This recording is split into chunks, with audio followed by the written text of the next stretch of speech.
Hello, my people. Welcome to Opa News TV, where we give you the latest news, gist, and updates. Do subscribe to this channel for more and more informative. Today, we are bringing you great news of the conspiracy happening right here in Nigeria. This conspiracy seems to be happening between the federal government and the Tinubu's dynasty. The president-elect Bola Tinubu's son has been linked to a London firm that paid $11 million for a property in London that was previously confiscated from a notorious oil crook. Seyi Tinubu, Mr. Tinubu's 37-year-old son, who has long cornered the outdoor advertising market in Lagos, was said to have bought the property in 2017, according to a report by business outlet Bloomberg. The Medium, in a story out Tuesday morning, said Seyi used an offshore shell company, Aranda Overseas Corporation, to close the purchase, which was facilitated through Deutsche Bank. The property is reportedly tucked in an elite neighborhood in North London. The report further described the property as a private three-floor residence in St. John's Wood, equipped with an eight-car driveway, two gardens, electric gates, and a gym. The property has been previously confiscated around 2016 from Kola Aloko, a notorious oil dealer who reportedly connived with former oil minister Diziani Alison Madekwe to fleece Nigeria for nearly half a decade. Shortly after assuming office in May 2015, President Muhammadu Buhari started going after people suspected to have illegally enriched themselves under the President Goodluck Jonathan from the year 2010 to 2015. Mr. Aluko bought the property for about $15 million in 2013, indicating that it was sold 4 years later for a lower price, an uncommon scenario for such an upmarket neighborhood. Kolawale Aloko is a business mogul with an interest in oil and aviation. Kola Aloko co-founded Bessel Oil, a pioneer oil trading company in Nigeria in 1995. Bessel Oil, one of the first to obtain a credit line with major international banks, traded crude oil and fuel oil, and was also a major importer of gasoline. Kola, who Forbes magazine once included in the list of silent multimillionaires, just good, successful business who are not criminals, ended up pulling one of the greatest heists in Nigeria's oil industry. Kola's ordeal started when a private federal government sector, as he was, to live a very loud and ostentatious life. He was rumored to be a collector of super automobiles, possessing private aircraft and more than 50 vehicles to his possession.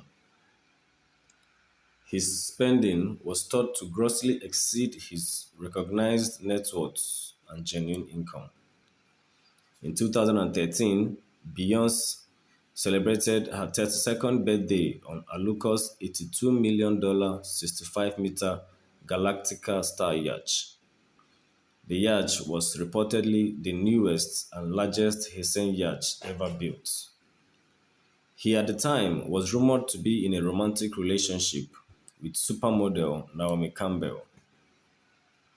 Aluko and his partner Jide Omokure with former Nigerian Petroleum Minister Diziani Alison Madekwe were alleged to be involved in a multi-billion-dollar heist and money laundering offenses.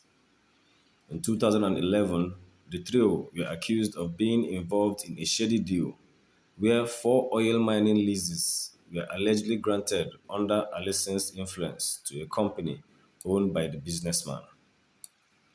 In a leaked document, the company was authorized to sell crude oil with a value of up to $677 million, despite not carrying out its contractual obligations.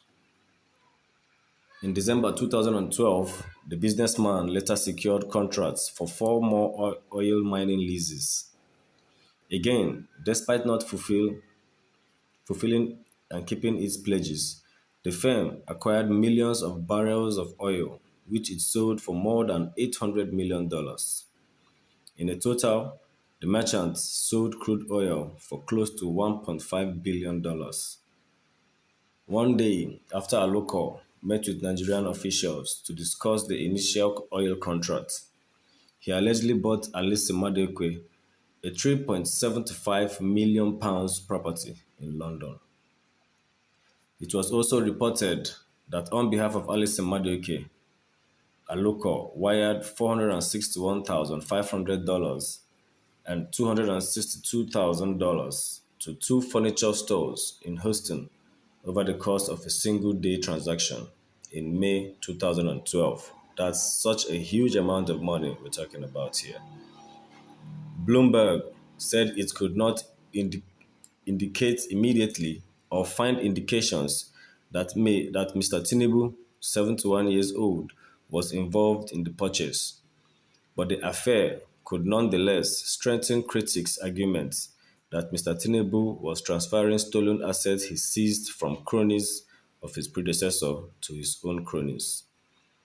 Mr. Tinubu has publicly claimed credit for making Mr. President Buhari in 2015, although the Nigerian leader, in a rare pushback last year, said his victory was a collective effort. Several assets seized in Abuja and Lagos, for one, had been linked to Mr. Buhari's allies, including ministers in his cabinet. The ongoing Nigerian leader assumed office in 2015, claiming to despise corruption, but his wife, children, and close aides have since been linked to numerous multi-billion-dollar corruption scandals since 2015. The London property, now linked to Seyi Tinubu, was reportedly previously purchased as part of about $2 billion Mr. Aluko stole in the Nigerian funds, largely through shady oil deals. Mr. Aluko, 53, and Mrs. Alice Madueke, 62, have severally been on the run since 2015. Some of their ill-gotten loot had been previously located by authorities in the United States and in Europe. Seyi Tinubu did not immediately return a request seeking comments about the London property from OPAG News. Aides to the president-elect also declined comments on Tuesday morning. Mr. Tinubu's spokesperson also declined comments.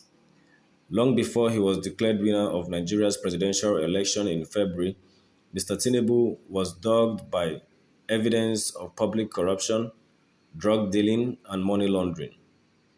The drug charges were first brought against him by the FBI in the 1990s, and he was made to forfeit at least $460,000 to the United States in September 1993. Mr. Tinubu has continued to maintain his innocence, ascribing all reports of wrongdoing to his political detractors. Still, his main opponents in the last elections have compiled the charges as part of their petition, seeking to invalidate his victory. Although a final ruling is not expected to come in until months after he had already been sworn in, we got news yesterday that the hearing has been slated for 8th of May. Kindly let us know your observations to our report and always follow us for more news. Thank you for watching.